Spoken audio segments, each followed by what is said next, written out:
Smell Talks, un podcast by Né. Les rencontres de la culture olfactive.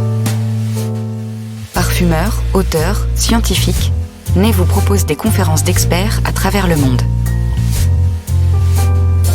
Le 18 juin 2022, à la Fondation Dawn Thiers de Paris, s'est tenue la première journée de rencontres organisée par le comité scientifique de l'Osmothèque sur le thème « Mémoire et parfum ». En collaboration avec l'Osmothèque, Né vous propose de redécouvrir plusieurs de ses interventions.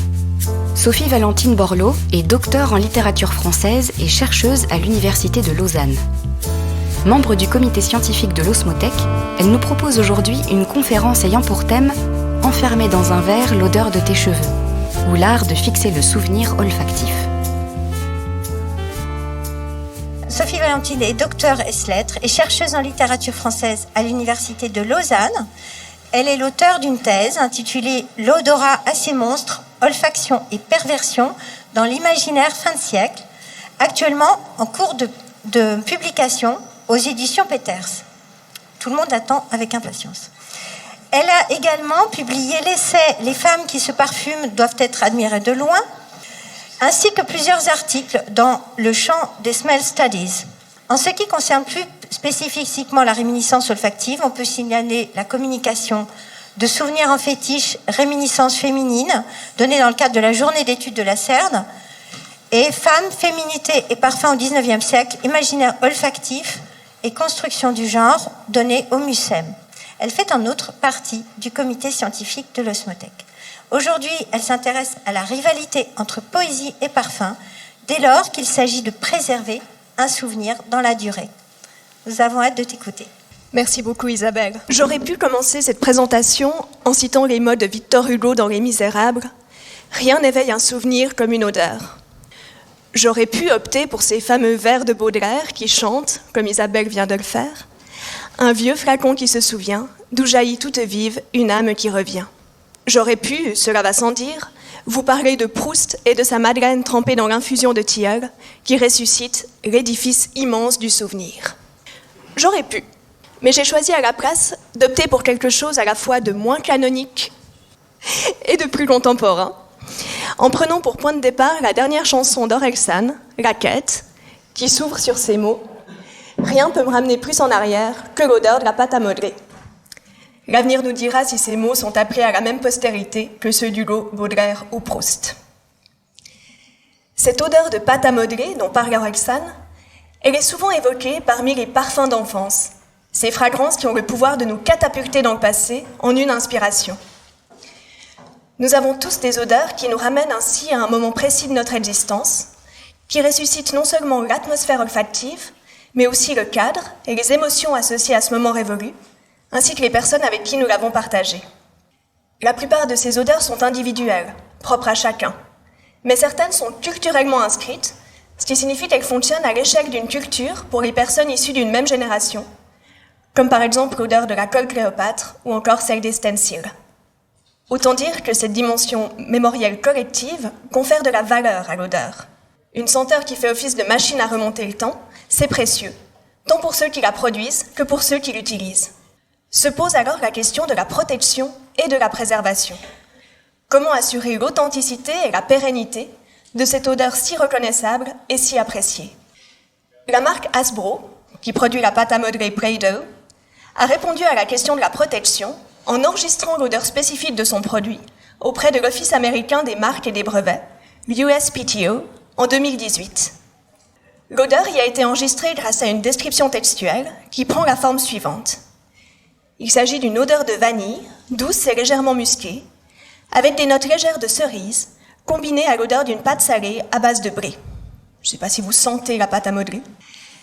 Mais cette protection légale n'est pas forcément celle qui intéresse le consommateur. Ce qui compte pour lui, c'est de pouvoir retrouver à volonté cette odeur, d'avoir son enfance à portée de main, de pouvoir la revisiter quand il le veut, d'une simple vaporisation. C'est pourquoi Hasbro s'est aussi associé à la marque new-yorkaise Demeter, pour créer, à l'occasion des 50 ans de sa célèbre pâte à modeler, un parfum qui en reproduit l'odeur. Il s'agit d'un parfum destiné aux adultes, qui se présente comme « a reminder of their youth », un rappel de leur jeunesse. Par sa puissance mémorielle, sa capacité à stimuler les zones du cerveau liées à la mémoire et à l'émotion, d'autres vous en parleront nettement mieux que moi. Le parfum permet donc assez littéralement de mettre le passé en bouteille, de façon à pouvoir y accéder en tout temps et en tout lieu. La prise de conscience de cette puissance mémorielle n'a évidemment pas attendu Orelsan ou Hasbro pour se révéler. Comme en témoignent les citations d'Hugo ou de Baudelaire que j'ai mentionnées il y a quelques instants, le XIXe siècle est extrêmement conscient de cette dimension réminiscente. Elle fait d'ailleurs l'objet d'une importante théorisation et conceptualisation à l'époque, puisqu'on cherche à décrire le plus précisément possible le phénomène. C'est notamment le cas d'un certain Dr. Ullmann, qui, dans un article pour la revue Academos, propose la notion de choc olfactif pour décrire la façon dont les odeurs, je le cite, par la mémoire, entrent dans ce trésor psychologique qui sommeille en chacun de nous, constitue comme une réserve latente, d'où jaillit au moindre choc la gerbe sensorielle, le faisceau d'idéalisation, le concept qui nous surprend. L'image est déjà proustienne. La question qui se pose alors aux osmophiles du XIXe siècle est la même que celle que se posent Hasbro et les amateurs de pâte à modeler. Comment préserver cette odeur? Comment assurer sa conservation et avec elle, celle de l'émotion qu'elle véhicule? La solution la plus évidente est là encore celle de la mise en bouteille. Il s'agit de transformer l'odeur en parfum, de perpétuer le moment en capturant l'arôme. Cette dimension transparaît largement dans les discours qui entourent le monde de la parfumerie au XIXe siècle. Le parfum y est célébré comme la capacité à éterniser ce qui est par définition fugace, qu'il s'agisse du printemps, de l'éclosion d'une fleur ou même de la jeunesse. Cette dimension transparaît notamment dans les mots d'un autre médecin, Hippolyte Cloquet, dans sa fameuse Osphrésiologie de 1821, où il dit à propos de la parfumerie « L'homme a trouvé l'art de rendre fixe, d'arrêter, d'emprisonner ce principe odorant des plantes, cet esprit fugace et léger qui s'évapore et passe avec la promptitude de l'éclair. Respirer une fragrance revient donc à accéder à un éternel printemps. » Dans un des fameux quatrains qui célèbre le savon Congo de Victor Vessier, une certaine Hubertine de Hell vante de même l'aptitude du parfumeur à encapsuler un univers entier dans un pain de savon. Dans ce savon léger, de 100 grammes à peine, Vessier sut enfermer tous les dons du printemps, tous les parfums des fleurs dont la Provence est pleine, avec l'heureux pouvoir de nous rendre 20 ans. Ici, le parfum rend possible un double décalage, à la fois temporel, il nous ramène à nos 20 ans, et géographique, nous nous sommes catapultés en Provence. Il s'établit en outre un fort contraste entre la petitesse de l'objet, un modeste pain de savon, et l'intensité de l'expérience vécue, nous permettant de renouer avec le choc olfactif du Dr. Ullmann. Les parfumeurs jouent évidemment aussi de cet imaginaire. La maison Guerlain lance ainsi Le bon vieux temps, aux effluves de musc et de pot-pourri en 1901, et Vague souvenir, un aldéhydé aux notes de pêche, de gardénia et de prune en 1912. Et on peut noter au passage qu'aujourd'hui encore, cette dimension est largement mobilisée dans le discours des marques, par exemple par la maison Gucci, qui présente sa création « Mémoire d'une odeur » comme, je cite, « transcendant les frontières du temps ». Retournons au XIXe siècle pour constater que cette dimension évocatoire est également rapidement mise à profit par les manuels de savoir-vivre et par la presse féminine. Si le parfum est la voie d'accès au souvenir, alors il peut rendre la femme inoubliable. Il se développe alors un véritable art du sillage, qui vise à enseigner à l'élégante comment implanter à coup sûr un souvenir olfactif dans la mémoire de ses nombreux admirateurs. Cette stratégie est particulièrement développée par la chroniqueuse qui cite Violette dans son ouvrage L'art de la toilette, bréviaire de la vie élégante. La citation est un peu longue, mais il me semble qu'il vaut la peine de la lire en entier. Pour conserver un parfum doux, égal, cette exquise senteur de la femme élégante qui la suit partout, laissant derrière elle une suave atmosphère, sillon embaumé pareil à celui que laissent les fleurs dans la brise, un soin sera nécessaire. Il faudra que, chaque matin, la femme de chambre vaporise sur les vêtements l'essence choisie par sa maîtresse. Le manchonnet, le manteau, le bord des jupons devront être particulièrement imprégnés. De cette façon, la femme passera, et lointainement, tandis qu'elle s'éloignera, baignée dans la fuyante lumière qui estompe son profil charmant, impalpable poussière et enivrant arôme, le flottant souvenir de sa grâce victorieuse demeurera, marquant sa trace fugitive, fixant en l'atmosphère ensoleillée ses traits divins, la mémoire harmonieuse de sa vision enchanteresse. Elle a fui, mais tous se souviendront qu'elle a passé. Il s'agit ici véritablement d'un mode d'emploi pour instrumentaliser la mémoire olfactive. Moyennant un rituel certes un peu contraignant et la présence d'une femme de chambre, la femme s'assure que personne dans l'assistance ne pourra plus sentir le parfum en question sans penser à elle. Il s'agit donc là encore d'une façon de s'assurer de la pérennité du souvenir olfactif en créant artificiellement, ou du moins en conscientisant, les conditions optimales pour son encodage. La thématique du parfum mémoriel ne reste évidemment pas confinée au discours médical, mondain ou promotionnel. Elle gagne rapidement la littérature, où elle connaît un tel développement qu'elle vire rapidement au cliché. On ne compte plus en effet les personnages qui, exposés à un soudain effluve, revisitent leur passé, revivent un épisode d'enfance ou sont visités par le fantôme d'un vieil amour. La réminiscence olfactive constitue donc un moment attendu des textes, mais aussi un moment de bravoure, qui pose aux écrivains un véritable défi. Comment rendre compte par les mots, c'est-à-dire forcément par le biais d'un médium qui se développe dans le temps, un mot après l'autre, du caractère immédiat, intense, non médié de la réminiscence olfactive. Comment exprimer ce sentiment doux-amer? L'historien de l'art Jim Drobnik propose la notion de nosalgie pour en parler, sentiment doux-amer donc qui caractérise le souvenir olfactif. Bref, comment trouver les mots pour dire l'odeur? Vaste question.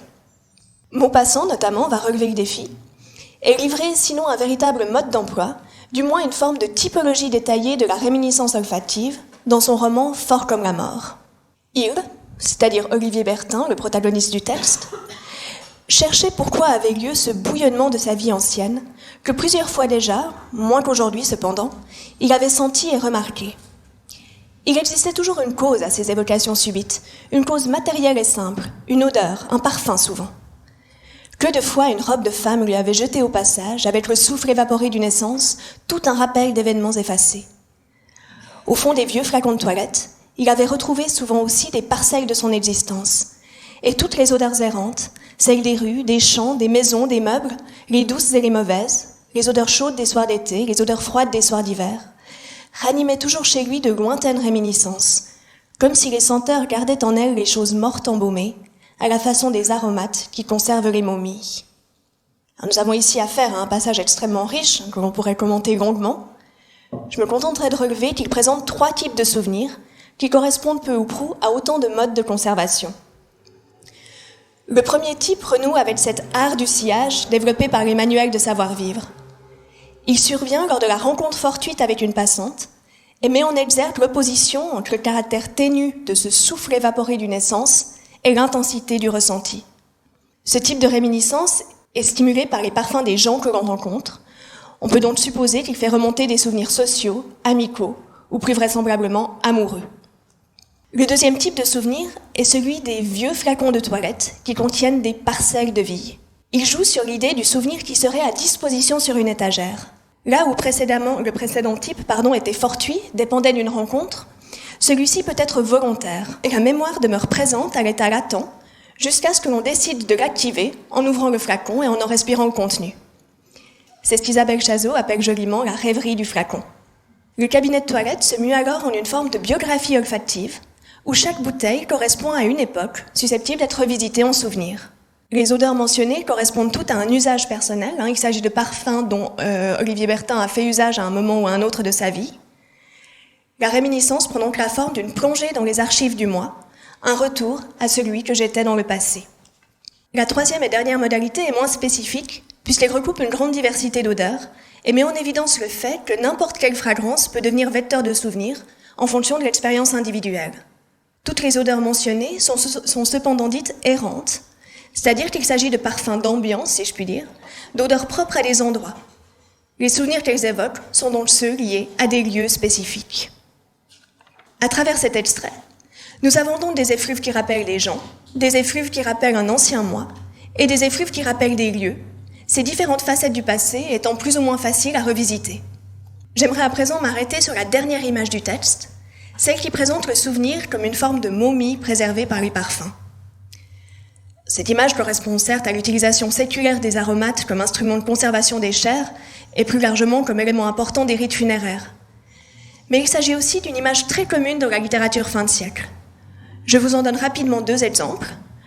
Le premier est tiré du poème Les Parfums d'Anna de Noailles, dont le premier quatrain affirme « Mon cœur est un palais plein de parfums flottants qui s'endorment parfois au pli de ma mémoire, et le brusque réveil de leur bouquet latent, sachet glissé au coin de la profonde armoire, soulève le linceul de mes plaisirs défunts et délie en pleurant leur triste bandelette.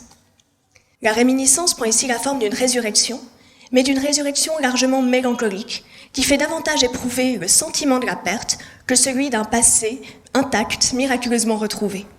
Même chose, quoique un peu plus tardivement, chez le poète lyonnais Émile Livet, qui dans son poème Résurrection écrit « Mon cœur est un tombeau rempli de senteurs fortes, senteurs d'ambre ou de musc, de vigne ou de houblon. Dans l'ombre, j'ai jeté mes illusions mortes, et mon cœur est fermé d'une dague de plomb. » Et je passe directement au dernier quatrain. « Mais de mon cœur, quel Dieu brisera les tablettes? Quel Dieu voudra lever la dague et les parfums? Quel Dieu de mes amours ôtant les bandelettes, ressusciter enfin tous mes espoirs défunts ?» Cette omniprésence de la mort, de l'oubli, du dessèchement dans le traitement littéraire du souvenir olfactif mérite qu'on s'y arrête. Elle a, selon moi, plusieurs explications. La première, c'est qu'elle met en évidence la dimension trompeuse de la réminiscence, la fausse joie qu'elle fait naître, comme je le soulignais déjà au sujet d'Anna de Noailles. La conscience que le passé est irrémédiablement perdu est d'autant plus forte que ce passé a semblé renaître l'espace d'un instant. Mais cette référence constante à la mort amène aussi à s'interroger sur la capacité de l'odeur à véritablement faire naître un souvenir vivace, et ça de manière pérenne. Le parfum est peut-être la voie d'accès la plus directe au passé, mais il est lui-même périssable. Tout effluve n'est pas reproductible, surtout à l'époque, et certaines odeurs du passé sont ainsi irrémédiablement perdues. Même lorsque la senteur a pu être préservée, elle demeure fragile. Le parfum peut s'éventer ou tourner, le flacon peut se briser, la formule disparaître. La préservation de la mémoire par le parfum se double donc d'une seconde question, celle de la préservation du parfum pour conserver cet accès à la mémoire. Les écrivains du XIXe siècle, qui n'avaient pas la chance de connaître l'osmothèque, sont nombreux à souligner cette fragilité du parfum et à pleurer dans leurs pages une double perte, celle de l'odeur et celle du passé. Ce lamento est particulièrement présent dans un poème de Jean Mariel datant de 1904 et sobrement intitulé « Parfum », dont je vous lis le premier quatrain. Ressouvenirs troublants liés au parfum mort, quel art subtil ou quelle puissante magie, un jour saura rendre la vie au charme évocateur de vos accords. Mariel s'inquiète ici de l'absence d'un art qui soit capable d'enregistrer et de restituer le souvenir olfactif. Les mots et les couleurs peuvent être préservés par la littérature et la peinture, les sons par la musique.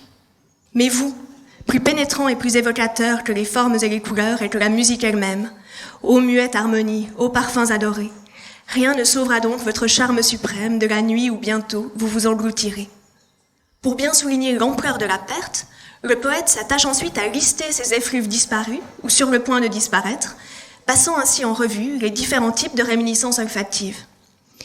Il évoque tour à tour les parfums de la nature, ceux de l'enfance, ceux associés aux premières amours, aux êtres que l'on a perdus, ceux des voyages lointains, de l'Espagne, de l'Angleterre, de l'Orient. La dernière strophe vient récapituler ces différents pouvoirs de l'odeur et réaffirmer la morosité qui accompagne la certitude de leur disparition. Je cite juste les 3 derniers vers, qui reprennent les premiers. « Quel art des jours futurs, subtil et magnifique, maître enfin du secret de vos forces troublantes, saura vous ranimer, parfums évanouis. » Ce poème est assez ambivalent. Il affirme que seul un art nouveau, un art du futur, sera en mesure de ressusciter les parfums de jadis. Dès les premiers vers, il exclut que la littérature puisse remplir ce rôle, puisqu'il la cantonne à enregistrer la mémoire des mots et non celle des odeurs. Mais dans le même temps, cependant, Mariel s'efforce, et ce quand même durant 136 vers, de recapturer ces différentes senteurs ainsi que les souvenirs qu'elles font naître. Le poème se fait donc en quelque sorte mentir lui-même, puisqu'il parvient à faire renaître, fût-ce de manière imparfaite, ces parfums évanouis et toutes leurs évocations. Cette forme de réminiscence olfactive par prétérition, si je peux utiliser cette formule un peu barbare, est assez fréquente dans la poésie de l'époque. On la retrouve notamment chez Albert Samin, qui écrit dans un vers que je trouve magnifique et qui donne d'ailleurs son titre à ma présentation. « Je voudrais, convoitant l'impossible en mes vœux, enfermer dans un verre l'odeur de tes cheveux. » Samin rêve d'une forme de préservation à l'abri des dommages du temps, en faisant du texte le réceptacle de cet élément tellement volatile qu'est la senteur. L'entreprise est qualifiée d'impossible, les limites de la langue française se heurtant au caractère indicible de l'effluve. Et pourtant, là encore, par une forme de prétérition, sa main réalise ce qu'il prétend ne pas pouvoir faire, puisque les vers évoquent bel et bien la chevelure embaumée de la femme aimée et préservent ainsi son souvenir. Pour conclure, on constate donc que la littérature entretient un rapport ambivalent par rapport à la parfumerie dans son rapport à la mémoire. D'une part, les écrivains reconnaissent que rien n'égale l'intensité et la fraîcheur du souvenir olfactif. Ils en déplorent la perte irrémédiable, sans présenter ouvertement la littérature comme un mode de préservation alternatif. Mais d'autre part, en évoquant avec regret ces senteurs disparus, ils démontrent, presque par la négative, leur capacité à suggérer à leur lecteur et à faire renaître chez lui des évocations similaires, propres à son vécu individuel. Il s'établit donc une forme de saine rivalité, parlons plutôt d'émulation, en vertu de laquelle la littérature tente de se substituer à la parfumerie comme moyen de préservation du passé et du parfum et de tout ce qui est associé. Pour revenir à notre point de départ, on peut donc se demander si les paroles d'Orelsan ne constituent pas aussi, comme la protection légale et comme le parfum Déméter, une façon complémentaire de préserver l'odeur de la pâte à modeler, ou pour le dire avec les mots d'Albert Samin, d'enfermer dans un verre l'odeur de notre enfance. Je vous remercie de votre attention.